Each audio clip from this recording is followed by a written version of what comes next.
नमस्कार दोस्तों, स्वागत है आप सभी का यूएस स्टडी 76 पर। तो क्लास चल रही थी आप लोगों के हिस्ट्री की, और हिस्ट्री में आप लोग पढ़ रहे थे एंशिएंट इंडिया या प्राचीन भारत। और प्राचीन भारत में आप लोगों का चल रहा था वैदिक काल, और वैदिक काल में कुछ पॉइंट क्लियर हो चुके थे, पिछली क्लास में पढ़ाए थे। तो आज आप लोगों की प्राचीन भारत या हिस्ट्री की क्लास 6 है। तो इसमें वैदिक काल चल रहा था। तो वैदिक काल में आपका ऋग्वेद जो था वो हमने पढ़ा दिया था, और आज अन्य 3 जो वेद बचे हुए हैं, अथर्ववेद, सामवेद, यजुर्वेद, इन पर चर्चा करेंगे। तो सबसे पहले बात, तो वैदिक काल को 2 पार्टों में डिवाइड किया था, एक तो ऋग्वैदिक काल और एक उत्तर वैदिक काल। ऋग्वैदिक काल में रचना हुई थी ऋग्वेद की, उत्तर वैदिक काल में रचना हुई थी सामवेद, अथर्ववेद, यजुर्वेद की। ठीक है, तो आज हम पढ़ेंगे। ऋग्वेद आपका कंप्लीट हो चुका है। तो जिन मेरे प्यारे साथियों ने अगर पिछली क्लास नहीं देखी है तो वो लोग जाके पहले पिछली क्लास को देख लें और कंप्लीट कर लें। और जिन लोगों को अगर क्लासें अच्छी लग रही हों और जिन लोगों को हिस्ट्री को पूरा कंप्लीट करना है तो वो लोग चैनल को सब्सक्राइब कर लें और साथ ही साथ बेल आइकन में प्रेस कर दें, जिससे कि आपको जो क्लासें होंगी उनकी नोटिफिकेशन आपको टाइम टू टाइम मिलती रहेगी। तो आज स्टार्ट करते हैं। ऋग्वेद आपका कंप्लीट हो चुका है, तो आज स्टार्ट करते हैं सामवेद से। ऋग्वेद आपका कंप्लीट हो चुका है, तो आज स्टार्ट करते हैं सामवेद से।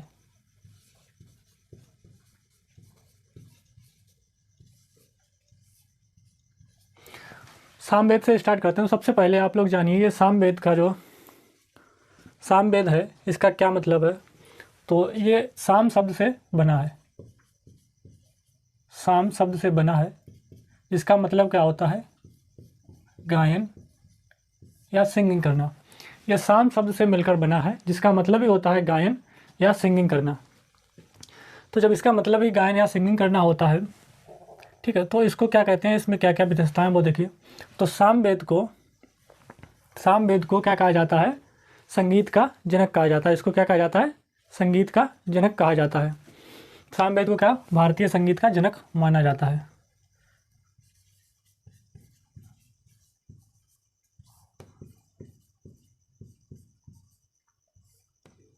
भारतीय संगीत का जनक किसको माना जाता है? सामवेद को, क्योंकि सामवेद का मतलब साम का अर्थ ही होता है गायन या सिंगिंग करना। ठीक है, तो इसको भारतीय संगीत का जनक माना जाता है, फादर ऑफ इंडियन म्यूजिक। अब बात करते हैं जो संगीत के 7 स्वर हैं, उसका उन सभी का उल्लेख भी सबसे पहले कहाँ हुआ था? सामवेद में। संगीत के 7 स्वरों का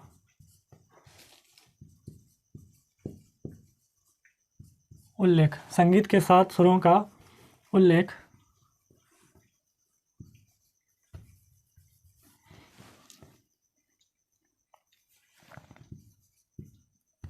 संगीत के 7 स्वरों का उल्लेख प्राप्त हुआ कहाँ से? सबसे पहले प्राप्त हुआ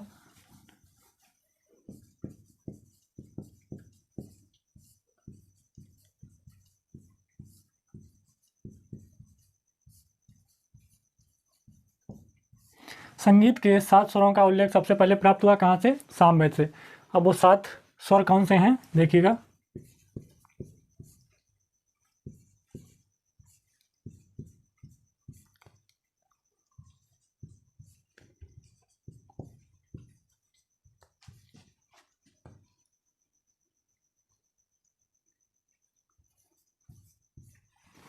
तो कौन से 7 स्वर हैं? सारे गामा पाधा नी, सारे गामा पाधा नी, सारे गामा पाधा नी। कौन से हैं? सारे गामा पाधा नी। तो संगीत के जो 7 स्वर हैं वो कौन से हैं? सारे गामा पाधा नी। ये जो संगीत के 7 स्वर हैं, इनका उल्लेख सबसे पहले हमें कहाँ से प्राप्त हुआ था? इनका उल्लेख हमें सबसे पहले प्राप्त हुआ था सामवेद से। और आगे अब बात करते हैं सामवेद में। तो संगीत के 7 स्वरों का उल्लेख सबसे पहले प्राप्त हुआ हमको सामवेद से। संगीत के 7 स्वर कौन से? सा रे गा मा पा धा नी।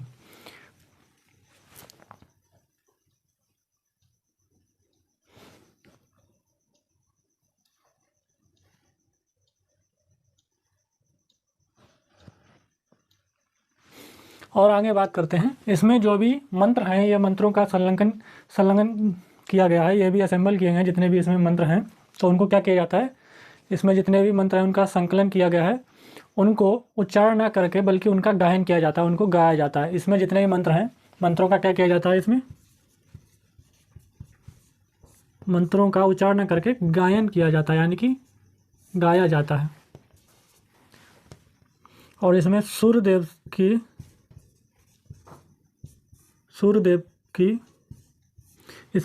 की आराधना से, इसमें क्या है, सूर्यदेव की आराधना के से संबंधित मंत्र है। सूर्यदेव की आराधना से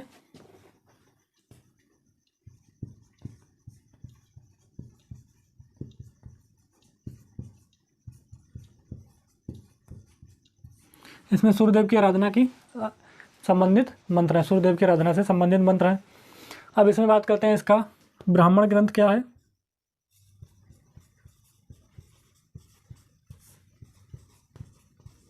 सभी वेदों का ब्राह्मण ग्रंथ है, तो इसका ब्राह्मण ग्रंथ क्या है। इसका ब्राह्मण ग्रंथ है आप लोगों का क्या है, पंचविश।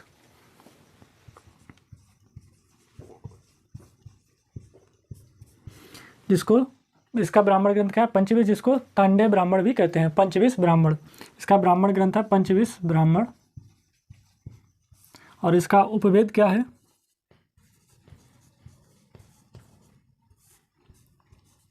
और इसका उपवेद क्या है, इसका उपवेद है गंधर्व वेद। इसका उपवेद क्या है, गंधर्व वेद।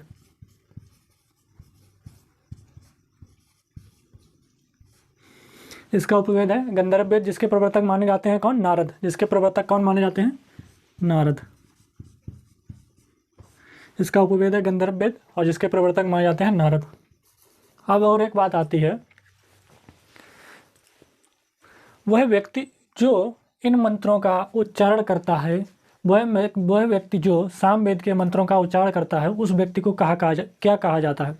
तो यहाँ पर हो जाएगा, वह व्यक्ति जो सामवेद के मंत्रों का उच्चारण करता है उसको क्या कहा जाता है, उद्गाता। क्या कहा जाता है, उद्गाता। वह व्यक्ति क्या हो जाएगा, उद्गाता।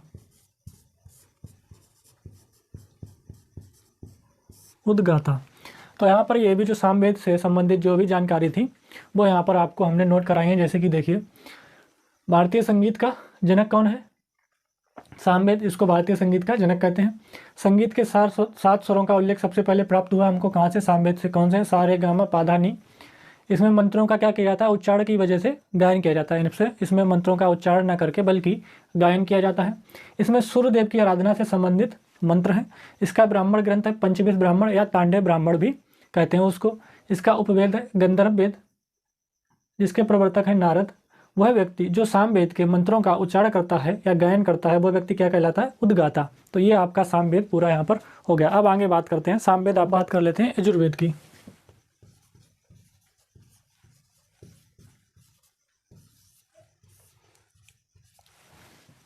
तो यजुर्वेद की बात करते हैं। तो यजुर्वेद में क्या है, ये किस शब्द से बना है, ये बना है आपका यज शब्द से।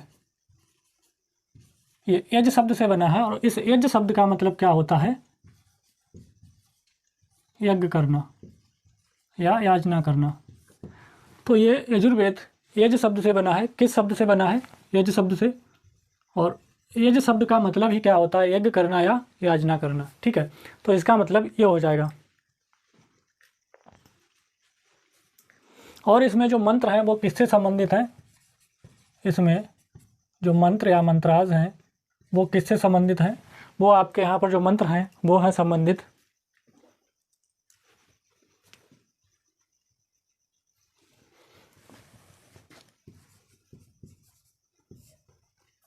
वो आपके संबंधित हैं यज्ञ के नियम से, यज्ञ के नियम से, यज्ञ की बलि से, यज्ञ की बलि के नियम से,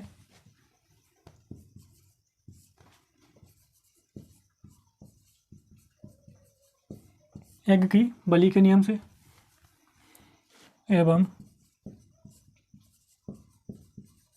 अन्य धार्मिक क्रियाकलापों से संबंधित है।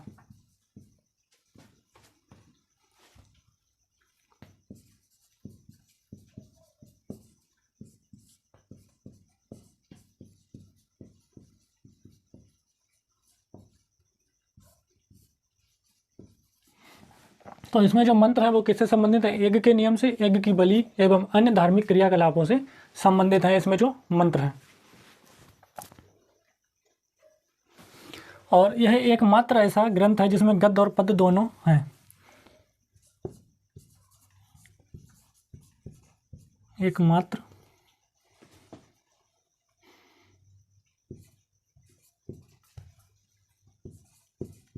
वेद है जिसमें गद्य और पद्य गद्य और पद्य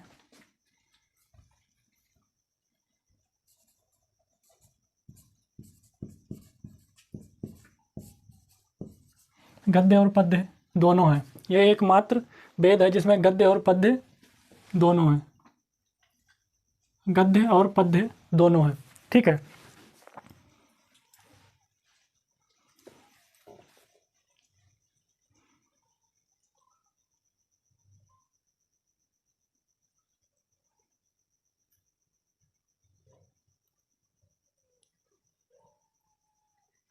और इसमें दो प्रधान प्रारूप होते हैं। इसके दो प्रधान प्रारूप हैं। कौन कौन से? एक है कृष्ण पक्ष और एक है शुक्ल पक्ष। यजुर्वेद के कितने प्रधान प्रारूप हैं? दो प्रधान प्रारूप हैं, जिसमें एक है कृष्ण पक्ष, एक है शुक्ल पक्ष। कृष्ण पक्ष की 4 शाखाएं हैं और शुक्ल पक्ष की 2 शाखाएं हैं। शुक्ल पक्ष की 2 शाखाएं और इसमें बात करते हैं आगे। और जो मंत्रों का उच्चारण करता है वह व्यक्ति क्या कहलाता है? वह व्यक्ति कहलाता है अधर्व्यू। क्या कहलाता है? अधर्व्यू। वह व्यक्ति जो मंत्रों का उच्चारण करता है इस वेद के, वो कहलाता है अधर्व्यू। इसके ब्राह्मण ग्रंथ कौन से हैं? 2 ब्राह्मण ग्रंथ हैं।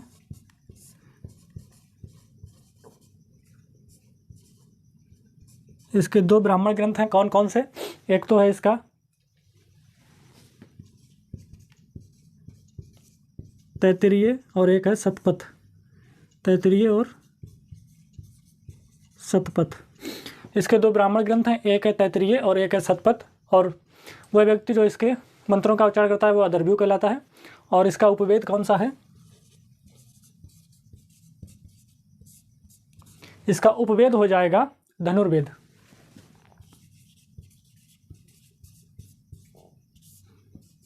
इसका उपवेद हो जाएगा धनुर्वेद।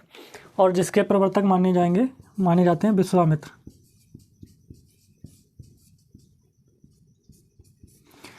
तो ये आपका यजुर्वेद भी यहाँ पर कंप्लीट हो चुका है। यजुर्वेद जो यज शब्द से बना है, जिसका मतलब ही होता है यज्ञ करना। और इसके में जो मंत्र हैं वो यज्ञ के नियम और यज्ञ की बलि एवं अन्य धार्मिक क्रियाकलापों से संबंधित है। एकमात्र वेद है जिसमें गद्य और पद्य दोनों हैं इसमें। ठीक है। और इसके 2 प्रधान प्रारूप होते हैं, कृष्ण पक्ष जिसकी 4 शाखाएं हैं, शुक्ल पक्ष जिसकी 2 शाखाएं हैं। और वह व्यक्ति जो इसके मंत्रों का उच्चारण करता है वह कहलाता है अधर्व्यू। और इसका ब्राह्मण ग्रंथ है, 2 ब्राह्मण ग्रंथ हैं इसके, तैत्तिरीय और शतपथ। और इसका उपवेद होता है धनुर्वेद। और धनुर्वेद के जो प्रवर्तक माने जाते हैं वो है विश्वामित्र। कृष्ण पक्ष की 4 शाखाएं होती हैं, उसमें से 4 शाखाएं कौन कौन सी हैं? कृष्ण पक्ष की जो 4 शाखाएं हैं वो 4 शाखाएं कौन कौन सी हैं?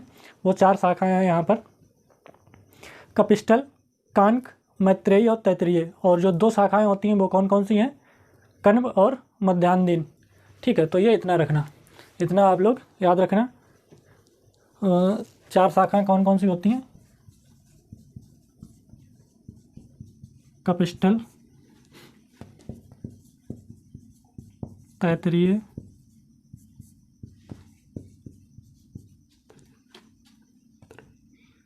मैत्रेयी, कपिष्टल, तैत्तिरीय और मैत्रेयी और एक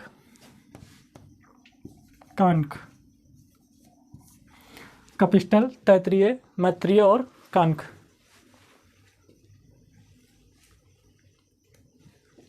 मैत्रेयी होता है, मैत्रेयी। और इसकी जो 2 शाखाएं हैं वो कौन कौन सी होती हैं? और जो शुक्ल पक्ष की 2 शाखाएं हैं वो कौन कौन सी होंगी? वो आपकी होंगी कण्व और मध्याह्न दिन कौन कौन सी होंगी? कण्व और मध्याह्न दिन। तो ये आपका यहाँ पर इतना यजुर्वेद कंप्लीट हो गया है। अब बात करते हैं आगे अथर्ववेद की।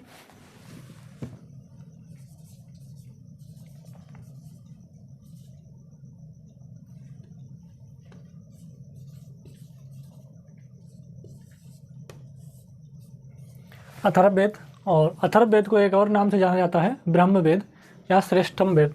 श्रेष्ठ वेद किस नाम से जाना जाता है? ब्रह्मवेद या श्रेष्ठ वेद। किस नाम से? ब्रह्मवेद।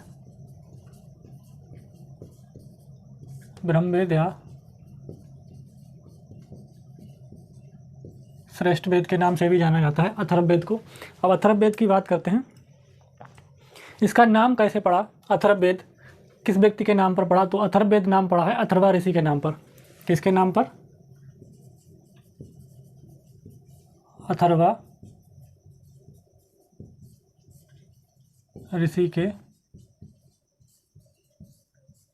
अथर्वा ऋषि के नाम पर ही इसका नाम क्या पड़ा? अथर्ववेद। और अथर्ववेद को सभी वेदों में नवीनतम वेद माना जाता है।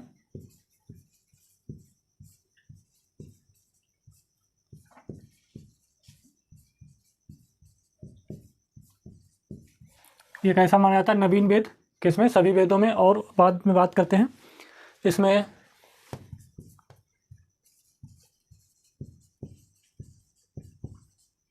20 अध्याय हैं, 731 सूक्त हैं।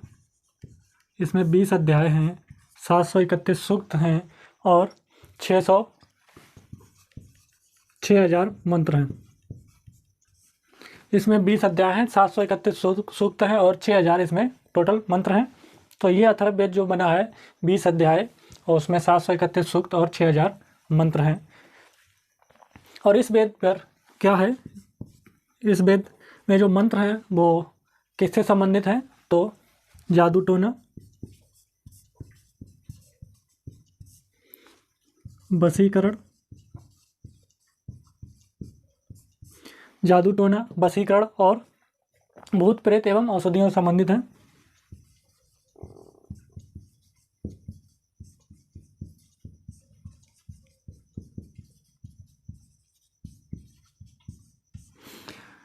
जादू टोना, वशीकरण, भूत प्रेत एवं औषधियों से संबंधित हैं इसमें मंत्र हैं।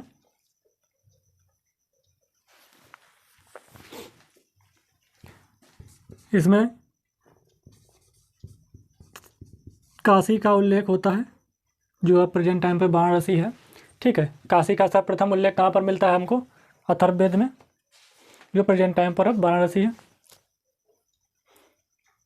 और जो व्यक्ति इसके वेदों का, इस वेद के मंत्रों का उच्चारण करता है वो व्यक्ति क्या कहलाता है? वह व्यक्ति ब्रह्म कहलाता है। वह व्यक्ति क्या कहलाता है? ब्रह्म कहलाता है। और इसका ब्राह्मण ग्रंथ क्या है? ब्राह्मण ग्रंथ क्या है इसका?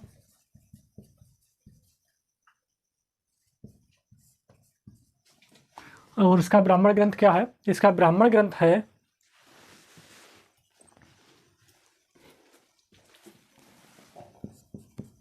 गोपथ ब्राह्मण। और इसका उपवेद है शिल्पवेद। और इसका उपवेद है शिल्पवेद, जिसके प्रवर्तक माने जाते हैं विश्वकर्मा। जिसके प्रवर्तक माने जाते हैं विश्वकर्मा।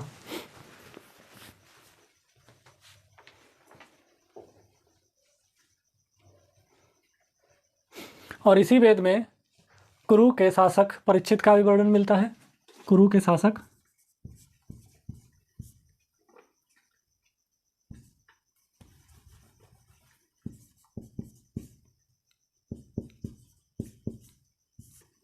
परीक्षित, कुरु के शासक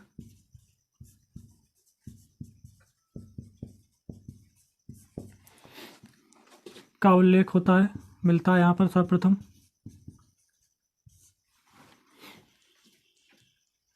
और यहीं पर प्रजापति की 2 पुत्रियों का उल्लेख मिलता है, सभा और समति।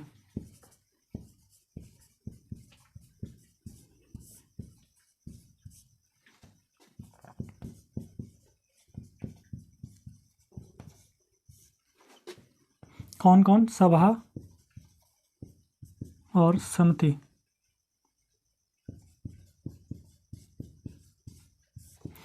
प्रजापति की दो पुत्रियों का उल्लेख मिलता है, कौन कौन सभा और समिति।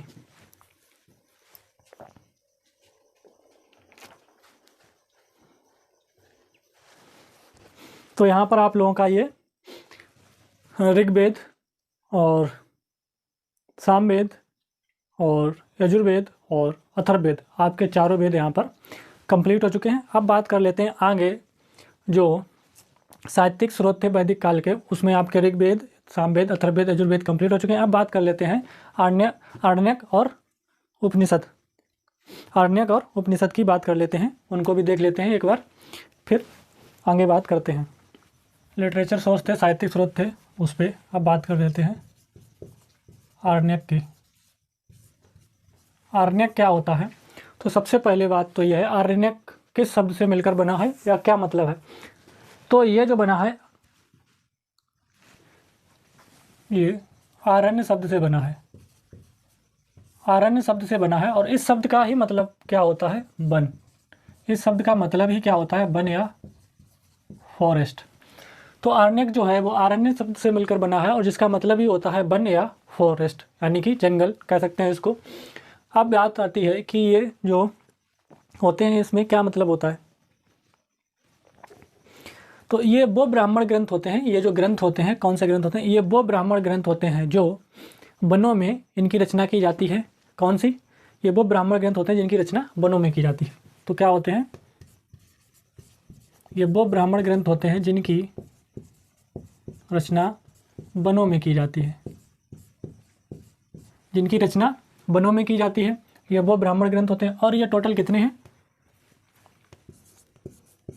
7।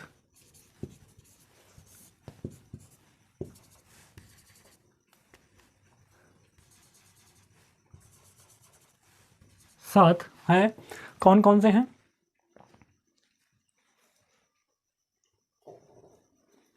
जो अभी लिखवाए थे, जैसे कि ऐत्रेय, ये ब्राह्मण ग्रंथ था किसका? ऋग्वेद का। मध्याह्न दिन, ऐत्रेय, मध्याह्न दिन, मैत्रेयी, संख्यान, ऐत्रेय, मध्याह्न दिन, मैत्रेयी और संख्यान। मैत्री नहीं, मैत्राणी होगा, मैत्राणी है।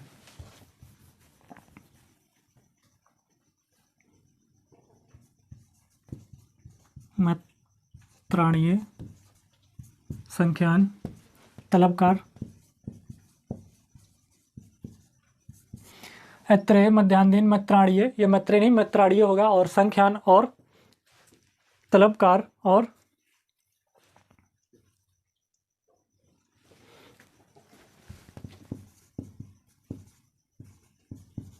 बृहदारण्य। क्या होगा? बृहदारण्य। और साथ ही साथ यहाँ पर एक होगा, वो होगा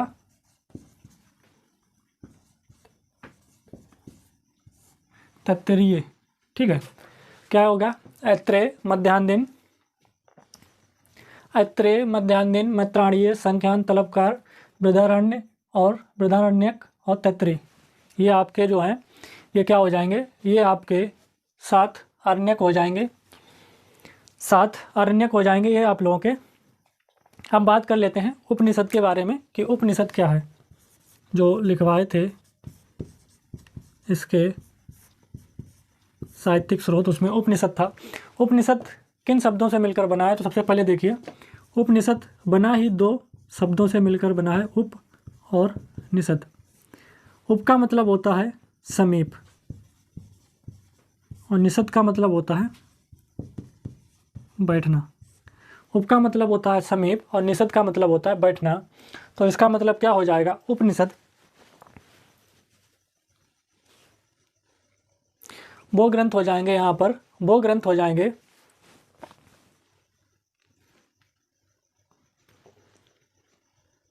तो उपनिषद का मतलब क्या हो जाएगा? वो ज्ञान और वो विद्याएं जो वैदिक काल में, वो ज्ञान और वो विद्याएं जो वैदिक काल में शिष्य गुरु के समीप बैठकर प्राप्त किया करते थे या लिया करते थे, वो ज्ञान उपनिषद कहलाता है।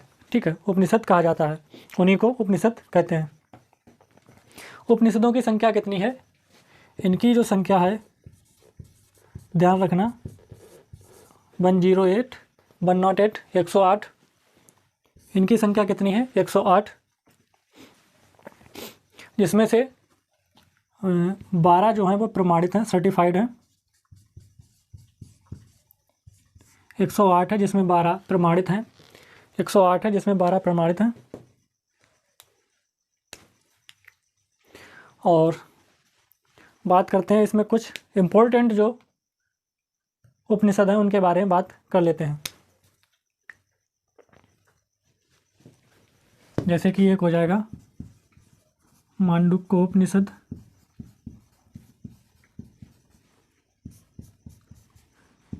एक मुंडकोपनिषद, एक हो जाएगा मांडुक्योपनिषद, एक हो जाएगा मुंडकोपनिषद, और एक हो जाएगा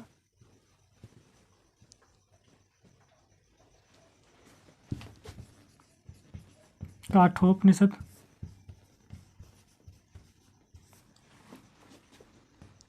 एक हो जाएगा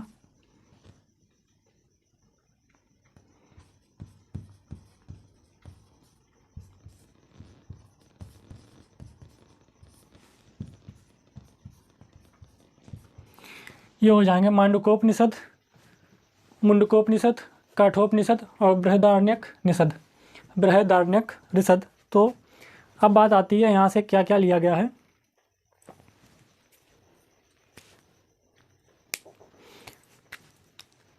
तो मांडुक्योपनिषद से क्या लिया गया? सत्यम शिवम सुंदरम, सत्यम शिवम सुंदरम मांडुक्योपनिषद से। सत्यमेव जयते मुंडकोपनिषद से।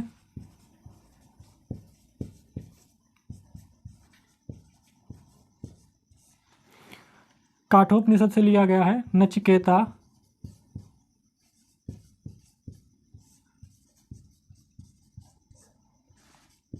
और यमराज के बीच क्या लिया गया है? मांडुक्योपनिषद से सत्यम शिवम सुंदरम, मुंडकोपनिषद से सत्यमेव जयते, और काठोपनिषद से नचिकेता और यमराज का संवाद, नचिकेता और यमराज का संवाद। और यहाँ से लिया गया बृहदारण्यक निषद से अश्वमेघ यज्ञ का उल्लेख।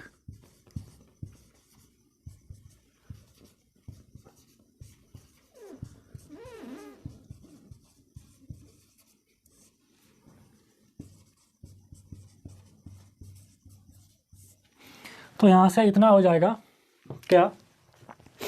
तो देखिए आप लोगों के यहाँ पर आरण्यक जो थे, आरण्यक का मतलब ही होता है वन या जंगल, और जिनकी रचना वनों में की जाए या जिन ग्रंथों की रचना वनों में की जाए वो आरण्यक कहलाते हैं। और इनकी संख्या 7, ऐत्रेय, मध्यान्ह, मैत्रायण, संख्यान, तलबकार, बृहदारण्यक और तैत्तरीय। उसके बाद में बात करते हैं यहाँ पर उपनिषद की। उपनिषद का मतलब ही होता है उप प्लस निषद, दो शब्दों से मिलकर बना है, जिसका मतलब होता है, उप का मतलब होता है समीप और निषद का मतलब होता है बैठना, यानी कि समीप बैठकर जो ज्ञान या विद्या, समीप बैठकर जो ज्ञान या विद्या वैदिक काल में प्राप्त की जाती थी शिष्यों के द्वारा, उन्हीं को क्या कहते थे? उपनिषद। उन्हीं को उपनिषद कहा जाता है, जिनकी संख्या थी 8, जिसमें 12 सर्टिफाइड हैं, प्रमाणित हैं, और जो इम्पोर्टेंट हैं वो यहाँ से हैं। जैसे कभी कभी पूछ लिया जाता है कि सत्यम शिवम सुंदरम वाक्य किस उपनिषद से लिया गया है, तो मांडुक्योपनिषद से लिया गया है। सत्यमेव जयते किस उपनिषद से लिया है? मुंडकोपनिषद से लिया गया है। नचिकेता और यमराज का संवाद किस निषद से लिया गया है? उपनिषद से, तो काठोपनिषद से। और अश्वमेघ यज्ञ का उल्लेख सबसे पहले जो हुआ है वो किस उपनिषद में हुआ है? बृहदारण्यक निषद में। तो ये आप लोगों का इतना यहाँ पर कंप्लीट हो जाएगा। तो मैं उम्मीद करता हूँ यहाँ तक आप लोगों को समझ में आ गया होगा। वैदिक काल का आपका ये जो लिटरेचर सोर्स थे, साहित्यिक स्रोत, वो आप लोगों के यहाँ पर कंप्लीट हो चुके हैं। तो आज की क्लास को इतना ही रखते हैं, मिलते हैं अगली क्लास में अगले टॉपिक के साथ। तब तक के लिए सभी का बहुत बहुत धन्यवाद।